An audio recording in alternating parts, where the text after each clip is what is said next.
Episode 75. A cacophony of bird tweets, all the animals battling over mulberries. Woof, the wildlife of Pawtuxet. Greetings and welcome in to the Pawtuxet General and our 75th episode. Whoa, look what we've done together. Incredible. I am your host, Jess. This week, we chat about Rainbow Chard and my time at the Pawtuxet Village Farmers Market. Also, a little bit of history of and a slamming recipe for Pina Coladas. But then, the next exciting and spooky chapter of The Shunned House by HP Lovecraft. Not to mention, a special invitation directly from EMP. But first, I must reach out in appreciation to our Patreon subscribers. Hang on, you guys. We have all sorts of new media for only you to enjoy. For as you all must know by now, these fresh food-minded folk are the herbed wind blowing gently towards you, the sweet country vegetables, the perfectly cured meats, the intoxicating tea, the fresh baguette, cheese, sweet snacks that make us the Pawtuxet General, without whom we would merely be, well, me with a mic. So thank you. And if you would like to become one of these dearly useful people, please look for our page on patreon.com or simply follow the link in the show notes. And let's move on to GC Farms Rainbow Chard. While my kids were still in school and my dad had just moved to RI, he and I were chatting one day about the lack of good vegetables in the grocery. And he said that he saw a sign for a farmer's market in Pawtuxet Village, so we made plans to go that Saturday morning. That day changed the path of my life. Pawtuxet Village Farmer's Market is at 60 Rhodes Place, Cranston, Rhode Island, every Saturday morning, 9 a.m. until noon, from May until the end of October. We were looking for fresh vegetables and meats without preservatives. We found a warm community gathering where every week we could chat with old friends and support local farms. Needless to say, right away we went every week. When the season came to an end, we were relieved to hear that there was a winter market in Pawtucket. Not to be typical Rhode Islander, but after a while we found it to be a bit of a trip, and we were relieved when the next season started. My dear friend Anne-Marie asked myself and Little Falls Bakery and Cafe to take over the baked goods table. And that winter, we did a winter's market in Edgewood, right up the street from the summer spot at Edgewood Congregational Church. I made a lot of soup that winter and a lot of good friends. Now, back this year as a vendor with Pawtuxet General, here we are. Only this time with all of you as well. With a heartfelt shout out to GC Farm, who asked what I did with the delectable Rainbow Chard I got for them last week. This week's recipe, I have two answers. The first, my quick as soon as I get home from the market I'm starving, 7-minute rainbow rice. For this recipe, you will need any instant rice. I used Knorr, but you could use your favorite. 2 slices of onion, chopped fine. 1 bunch of Rainbow Chard, washed and chopped. 1/2 cup shredded Parmesan, and 2 cups of water. Put the onion, chard, water, and rice mix into a pot. Bring to a boil and simmer until the rice is soft, about 7 minutes.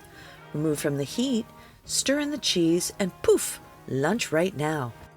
If it's vitamins you're looking for, look no further. Chard has, in a 100-gram serving, about 122%, 1,038%, and 50% daily value of vitamins A, K, and C, respectively.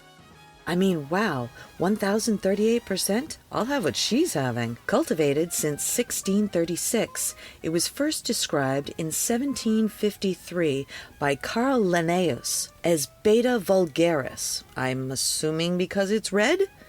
Either way, they were tasty, gorgeous, and oh so good for you. Not to mention a great way to get your beets in. That's right, I said beets. All chard varieties are descendants of the sea beet, which grows along the Mediterranean and Atlantic coasts. But let's say you want to knock your family's socks off or feel fancy at a get-together. Try out Bon Appetit's Mushroom Matzo Kugel. For the stock, you will need 1/2 small onion, 2 sprigs parsley, 1 dried porcini mushroom, 1/4 cup dried mushrooms, 1 teaspoon black peppercorns, and 1/2 teaspoon salt. For the kugel, you will need 8 tablespoons unsalted butter, divided, plus more for the pan, 1 11-ounce box matzah, 5 large eggs, 1 cup creme fraiche, 1 cup heavy cream, kosher salt, 1 large bunch Swiss Chard, or in our case, Rainbow Chard, 10 ounces shiitake mushrooms, stems removed, sliced 1/4 inch thick, 8 ounces maitake mushrooms cut into bite-sized pieces, and 1 medium onion finely chopped. For the stock, heat the broiler. Place onion on a small baking sheet and broil, turning halfway through until charred, about 5 minutes per side. Transfer to a small saucepan and add parsley, all the mushrooms, peppercorns, and 5 cups of water. Bring to a boil, then reduce heat and cook at a bare simmer until broth is reduced to 3½ cups and is very cloudy, about 1½ hours. Strain stock through a fine mesh sieve and into a large heat-proof measuring glass or an airtight container. You should have about 3 cups. Discard the solids, stir in the salt. Now, of course, you can make the broth up to 3 days ahead. Let cool, cover, and chill. Now, the kugel. Preheat your oven to 300 degrees. Butter a 13 by 9 inch baking dish. Break the matzah into 3-inch pieces and place in a large bowl. Pour the 2 cups of stock over and gently toss to coat. Set the remaining 1 cup of stock aside. Let sit until the matzah is soaked and breakable but still holds its shape, about 30 minutes. Meanwhile, whisk the eggs, creme fraiche, and cream in a medium bowl to combine. Season with salt. Then remove the ribs and stems from the Swiss chard leaves. Finely chop the ribs and stems, then coarsely chop the leaves. Heat 4 tablespoons of butter in a large skillet over medium-high. As soon as butter is foaming, add shiitake and maitake mushrooms and cook, stirring until liquid is released and mushrooms are reduced by half in size, about 5 minutes. Season with salt and transfer to a medium bowl. Reduce the heat to medium. Heat remaining 4 tablespoons of butter in the same skillet. Add onion and a pinch of salt and cook, stirring occasionally until translucent, about 5 minutes. Then add the Swiss chard ribs and stems, increasing heat to medium-high, and cook, stirring until onion is golden brown and the ribs and stems are softened, about 5 minutes. Add your chard leaves in 2 batches, letting wilt slightly between additions, and cook, stirring until completely wilted and no longer wet-looking, about 4 minutes. Season with salt and scrape in a bowl with the mushrooms to let cool 10 minutes. Add mushroom mixture to the bowl with the matzah. Season with salt, then stir in the egg mixture. If kugel looks dry, add more reserved stock 1/4 cup at a time until moist but not watery. Carefully pour into the prepared dish. Bake until top is golden brown and kugel is set, 55 to 65 minutes. Let cool slightly before serving. Thirsty? Let's talk about the Pina Colada. AlcoholProfessor.com says, who invented the Pina Colada? The creator of the cocktail is a hotly contested topic in Puerto Rico, but there is evidence that something similar has been created over a century before the invention of Coco Lopez and blenders. Spain and the new American government dealt with the problem of pirates right up until the beginning of the 1800s. One of the last pirates they were hunting was Roberto Confresi, also known as El Pirata Confresi. He came from a wealthy background, but became a pirate, as the story goes, after he was repeatedly mistreated by Spanish and British merchants. The pirate was a Caribbean Robin Hood, stealing from merchants and delivering the goods to the poor of Puerto Rico. To combat the stresses of being out at sea for so long, he is said to have concocted a drink for his crew, made up of coconut, pineapple juice, and rum. The recipe was lost when El Parada was caught and executed in 1825. It was not until the 1950s that the cocktail was rediscovered. There are some mentions of a pina colada in the 1920s, but no recipes were found. What everyone can agree is that the pina colada was created sometime in the mid-50s or early 1960s with the popularity of Coco Lopez. The government had a hand in this as well, as it provided Don Ramon Lopez Irizarry, a professor in the agriculture department at the University of Puerto Rico, a stipend to work on the problem that had stymied chefs in Puerto Rico. The richest coconut cream is difficult to extract from the pulp. He worked on finding an easier way to remove the sweet nectar from the coconut, but instead found the right proportion of cane syrup to add to the coconut milk to replace the consistency. This hit the culinary scene like a bomb, inspiring cooks and bartenders to experiment with this new ingredient. There are 3 different tales in Puerto Rico about who invented the pina colada. The most popular tale is that Ramon Monchito Marrero Perez was tasked in creating a signature drink for the Caribe Hilton in San Juan. He experimented with many flavors, shaking and blending away until he fell upon the combination of native rum, pineapple, condensed milk, and coconut cream. The cocktail did not get its name until later, but the flavors were born there. That is, unless you ask Ricardo Garcia, who also worked at the Caribe Hilton at that time. Garcia had developed a cocktail that included the Coco Lopez and rum, but he used coconut juice and served it in a sliced coconut. When they ran out of coconuts, he was forced to use what he had on hand at the time: pineapples. He served the drink in a hollowed-out pineapple, and thus the pina colada was created. There is even a plaque at the Caribe Hilton to say they invented it. The Barrachina also has a plaque stating they are the official birthplace of the cocktail. Ramon Portas Mignon was hired to be the head bartender there, and also experimented with Coco Lopez and rum mixtures. He hit upon a similar recipe to Ramon Marrero, and thus they created the pina colada. Even the dates claim vary. Marrero's cocktail has been dated anywhere from 1952 to 1957, with 1954 being the most common year. Mignon's recipe is dated to 1963. It is possible that he was the first to call the drink a pina colada, but the recipe came from Marrero. Whatever the true origin, Puerto Rico adopted it as its national cocktail in 1978. For the original pina colada recipe, according to the Caribe Hilton, you will need 2 ounces white rum. We suggest Puerto Rican brand such as Don Q Cristal. 1 ounce coconut cream, Coco Lopez to be authentic. 1 ounce heavy cream. 6 ounces fresh pineapple juice, and 5 cups of crushed ice. Pour the ingredients into a blender, blend until smooth, and serve in a tall glass. Garnish with a pineapple and cherry. Whoa, that sounds tasty. However, let's say you're parched and strolling through Pawtuxet Village and feel like a pina colada right now. Not to fear, go see my pals at PTX Lounge, 27 Aborn Street, Cranston, Rhode Island, 02905. They have a lovely frozen one ready just for you to enjoy. This just in. Pinball people, pay attention!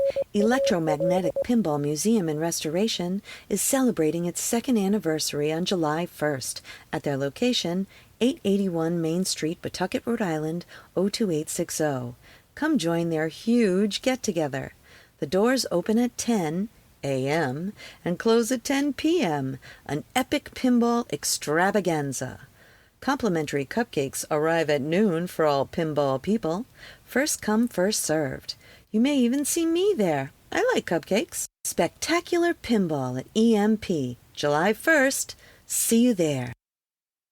I want to tell you about my friend Mike and his Electromagnetic Pinball Museum and Restoration Arcade. It's an all-inclusive place to relax and share anything related to modern pinball, EM pinball, and arcade games. A group of pinball and arcade fans with an addiction to games of all kinds and Lego too. $10 gets you free play on pinball and arcade games all day. You can find them at 881 Main Street, Pawtucket, Rhode Island, or online at www.electromagneticpinballmuseum.com.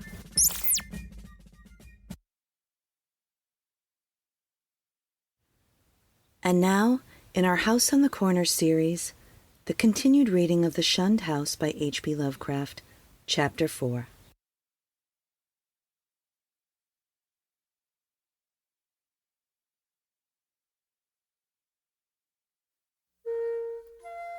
On Wednesday, June 25th, after a proper notification of Carrington Harris, which did not include surmises as to what we expected to find, my uncle and I conveyed to the Shunned House 2 camp chairs and a folding camp cot, together with some scientific mechanism of greater weight and intricacy.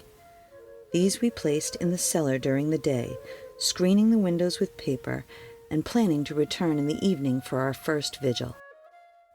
We had locked the door from the cellar to the ground floor, and having a key to the outside cellar door, we were prepared to leave our expensive and delicate apparatus, which we obtained secretly and at great cost, as many days as our vigils might need to be protracted. It was our design to sit up together till very late, and then watch singly until drawn in 2-hour stretches, myself first and then my companion, the inactive member, resting on the cot. The natural leadership with which my uncle procured the instruments from the laboratory of Brown University and the Cranston Street Armory, and instinctively assumed direction of our venture, was a marvelous commentary on the potential vitality and resilience of a man of 81. Elihu Whipple had lived according to the hygienic laws he had preached as a physician, and but for what happened later, would be here in full vigor today. Only 2 persons suspect what did happen, Carrington Harris and myself. I had to tell Harris, because he owned the house and deserved to know what had gone out of it. Then, too, we had spoken to him in advance of our quest, and I felt after my uncle's going that he would understand and assist me in some vitally necessary public explanations. He turned very pale, but agreed to help me, and decided that it would now be safe to rent the house. To declare that we were not nervous on that rainy night of watching would be an exaggeration both gross and ridiculous. We were not, as I have said, in any sense childishly superstitious, but scientific study and reflection had taught us that the known universe of 3 dimensions embraces the merest fraction of the whole cosmos of substance and energy. In this case, an overwhelming preponderance of evidence from numerous authentic sources pointed to a tenacious existence of certain forces of great power, and so far as the human point of view is concerned, exceptional malignancy. To say that we actually believed in vampires or werewolves would be a carelessly inclusive statement. Rather, it must be said that we were not prepared to deny the possibility of certain unfamiliar and unclassified modifications of vital force and attuned matter, existing very infrequently in 3-dimensional space because of its more intimate connection with other spatial units, yet close enough to the boundary of our own to furnish us occasional manifestations which we, for lack of proper vantage point, may never hope to understand. In short, it seemed to my uncle and me that an incontrovertible array of facts pointed to some lingering influence in the Shunned House, traceable to one or another of the ill-favored French settlers 2 centuries before, and still operative, though rare and unknown, laws of atomic and electronic motion. That the family of Roulet had possessed an abnormal affinity for outer circles of entity, dark spheres which for normal people hold only revulsion and terror, their recorded history seemed to prove. Had not, then, the riots of these bygone 1730s set moving certain kinetic patterns in the morbid brain of one or more of them, notably the sinister Paul Roulet, which obscurely survived the bodies murdered and buried by the mob, and continued to function in some multiple-dimension space along the original lines of force determined by a frantic hatred of the encroaching community? Such a thing was surely not a physical or biochemical impossibility in the light of newer science, which includes the theories of relativity and intra-atomic action.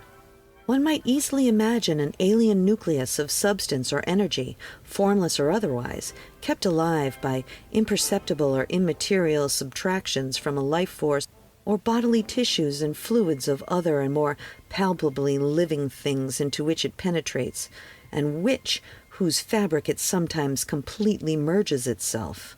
It might be actively hostile, or it might be dictated merely by blind motives of self-preservation.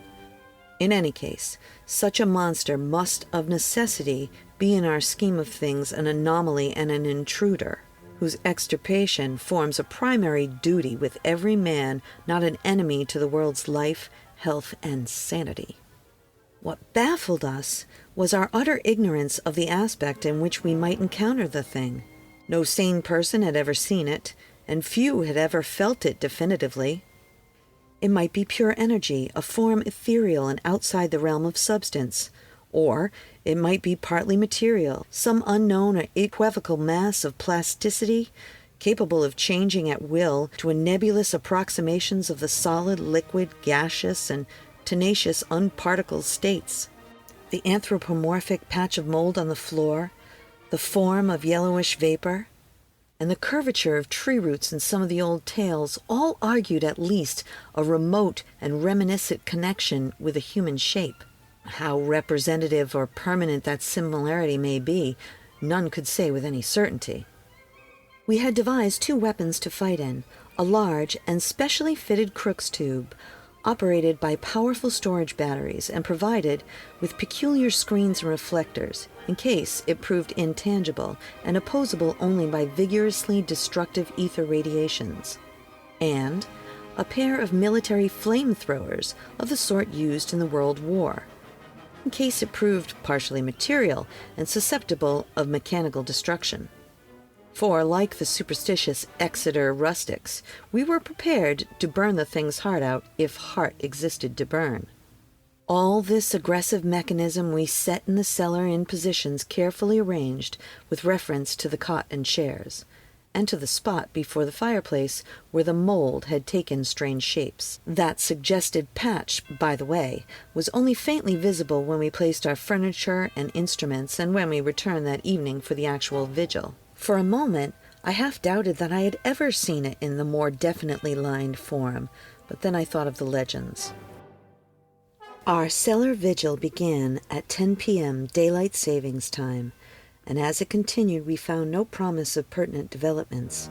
A weak, filtered glow from the rain-harassed street lamps outside, and a feeble phosphorescence from the detestable fungi within, showed the dripping stone of the walls, from which all traces of whitewash had vanished. The dank, fetid and mildew-tainted hard earth floor with its obscene fungi. The rotting remains of what had been stools, chairs, and tables and other shapeless furniture. The heavy planks and massive beams of the ground floor overhead. The decrepit, dank door leading to bins and chambers beneath other parts of the house. The crumbling stone staircase with the ruined wooden handrail, and the crude, cavernous fireplace of blackened brick, where rusted iron fragments revealed the past presence of hooks and irons, spit, crane. These things, and our austere cot and camp chairs, and the heavy and intricate destructive machinery that we had brought. We had, as in my former explorations, left the door to the outside unlocked, so that a direct and practical path of escape might lie open in case of manifestations beyond our power to deal with. It was our idea that our continued nocturnal presence would call forth any malign entity that lurked there, and that being prepared, we could dispose of the thing with one or the other of the provided means as soon as we recognized and observed it sufficiently. How long it might require to evoke and extinguish the thing, we had no notion. It occurred to us, too, that our venture was far from safe, for in what strength the thing might appear no one could tell. But we deemed the game worth the hazard, and embarked on it alone, and unhesitatingly, conscious that the seeking of outside aid would only expose us to ridicule, and perhaps defeat our entire purpose. Such was our frame of mind as we talked, far into the night, till my uncle's growing drowsiness made me remind him to lie down for his 2-hour sleep. Something like fear chilled me as I sat there in the small hours alone. I say alone, for one who sits by a sleeper is indeed alone, perhaps more alone than he can realize. My uncle breathed heavily. his deep inhalations and exhalations accompanied by the rain outside, and punctuated by another nerve-wracking sound of distant water dripping within. For the house was repulsively damp even in dry weather, and in this storm, positively swamp-like. I studied the loose, antique masonry of the walls in the fungus light and the feeble rays which stole in from the street through the screened windows. And once, when the noisome atmosphere of the place seemed about to sicken me, I opened the door and looked up and down the street, feasting my eyes on familiar sights and my nostrils on the wholesome air. Still nothing occurred to reward my watching, and I yawned repeatedly, fatigue getting the better of apprehension. Then, the stirring of my uncle in his sleep attracted my notice. He had turned restlessly on the cot several times during the latter half of the first hour, but now he was breathing with unusual irregularity, occasionally heaving a sigh, which held more than a few qualities of a choking moan. I turned my electric flashlight on him and found his face averted, so rising and crossing to the other side of the cot, I flashed the light to see if he seemed in any pain. What I saw unnerved me most surprisingly, considering its relative triviality.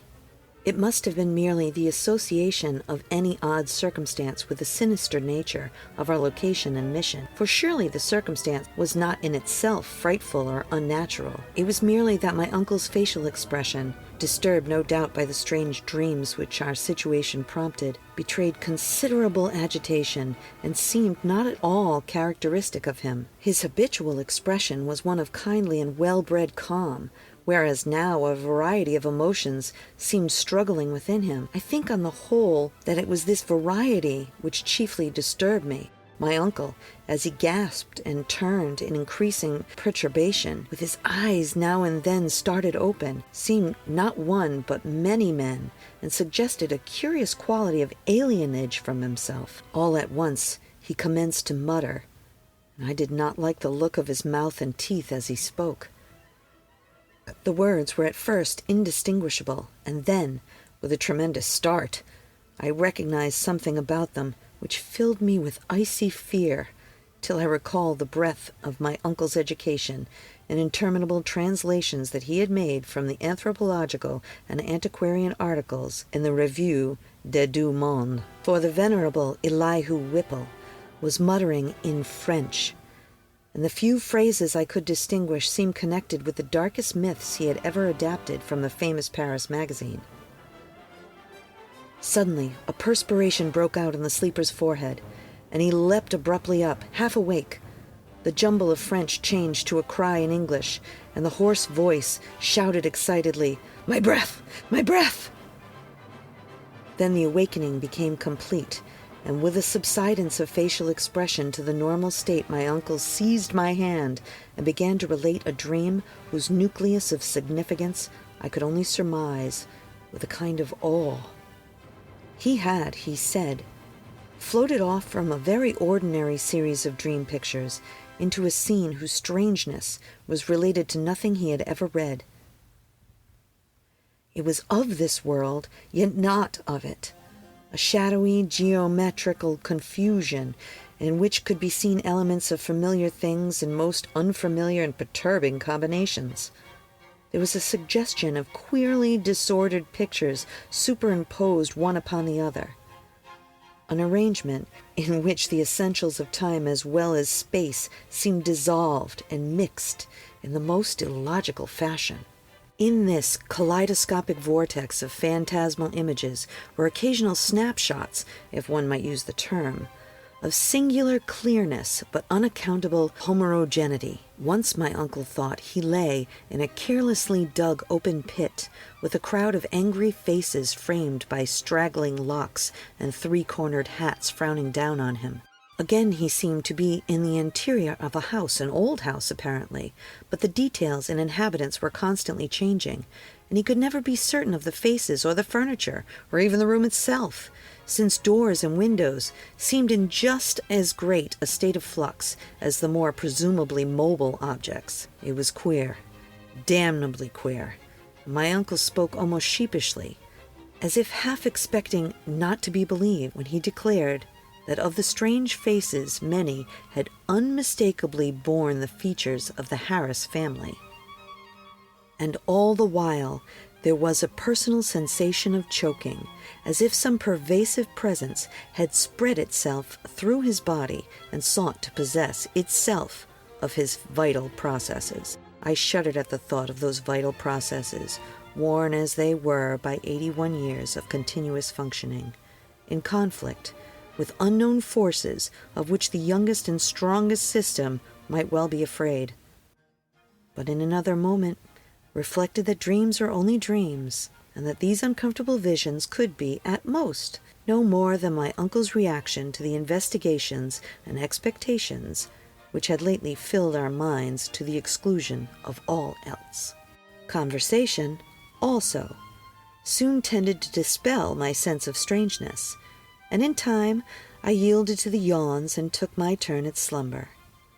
My uncle now seemed very wakeful, and welcomed his period of watching, even though the nightmare had aroused him far ahead of his allotted 2 hours. Sleep seized me quickly, and I was at once haunted with dreams of the most disturbing kind. I felt, in my visions, a cosmic and abysmal loneliness, with hostility surging from all sides upon the prison which I lay confined. I seemed bound and gagged, and taunted by the echoing yells of distant multitudes who thirsted for my blood. My uncle's face came to me with less pleasant associations than those waking hours, and I recall many futile struggles and attempts to scream.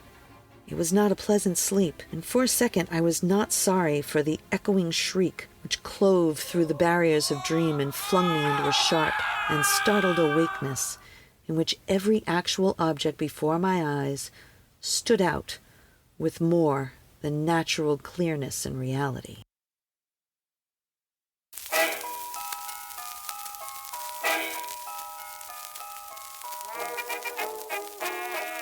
Thank you for joining us for our 75th episode.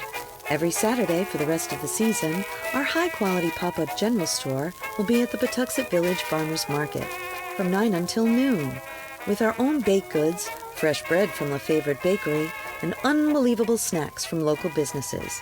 So check us out there. If you have a question about or an order for the pop-up store, our email is jess@pawtuxetgeneral.com. Reach out. We can't wait to hear from you.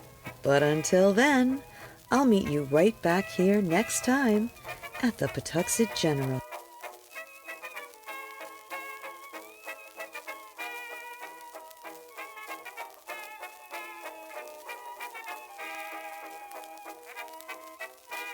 A Something for Posterity production, pre-recorded in Pawtuxet.